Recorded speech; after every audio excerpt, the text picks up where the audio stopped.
دوای ئەوەی چەند سکاڵا و گلەییەکی هاوڵاتیان گەیشتە کەناڵی NRT سەبارەت بە پشکنینی تاقیگەیی لە نێو نەخۆشخانەکانی هەرێمی کوردستاندا، NRT بڕیاریدا بە دوواداچوونێکی نهێنی بۆ ئەو بابەتە بکات.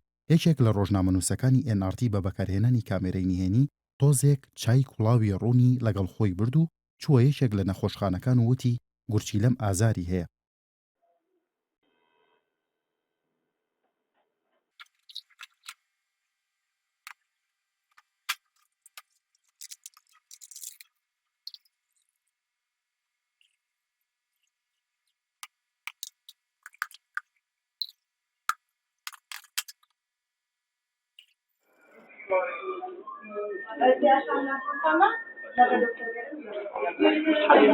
ئەو پزیشکەی لە نەخۆشخانەکەدا بوو یەکسەر پشکنینی تاقیگەیی میزی بۆ نووسی.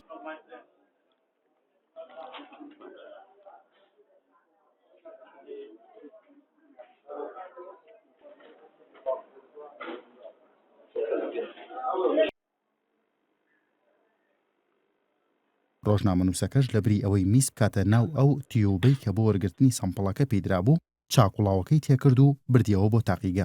دوای چاوەڕوانکردنی دەرچوونی ئەنجامی تاقیگە و گەڕاندنەوەی ئەنجامی پشکنینەکە بۆ لای پزیشکەکە، ئەوەی چاوەڕوانکراو نەبوو ڕوویدا.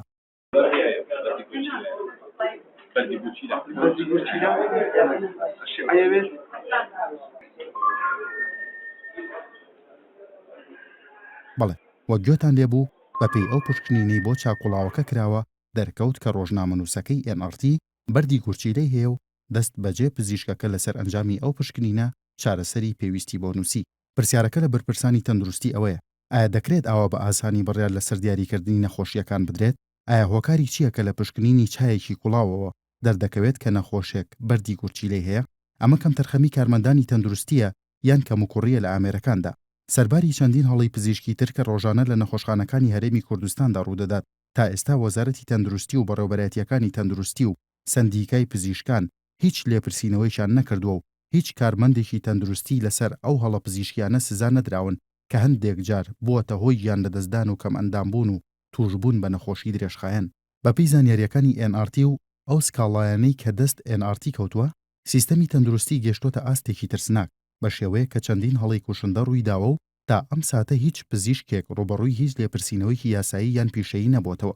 دیارترین ئەو هەڵە کوشندانەی کە لە نەخۆشخانەکانی هەرێمی کوردستاندا ڕوودەدەن بریتین لە بەجێهێشتنی ئامێر و پارچەی نەشتەرگەری لە ناوسکی نەخۆشدا پاش ئەنجامدانی نەشتەرگەری، گیان لەدەستدانی نەخۆش بەهۆی هەڵی پزیشک و پێدانی دەرمانی هەڵە و ئەنجامدانی نەشتەرگەری بە هەڵە، ئاڵوگۆڕی ئەنجامی پشکنینی تاقیگەی نەخۆشەکان بە جۆرێک کە نەخۆش هەیە تووشی نەخۆشی ترسناک بووە، بەڵام پێی دەوترێت بێکێشەیە و بە پێچەوانەشەوە نەخۆش هەیە کێشەی نییە و کۆمەڵێکی زۆر چارەسەری بۆ دەنووسرێت. بەردی گورچیلە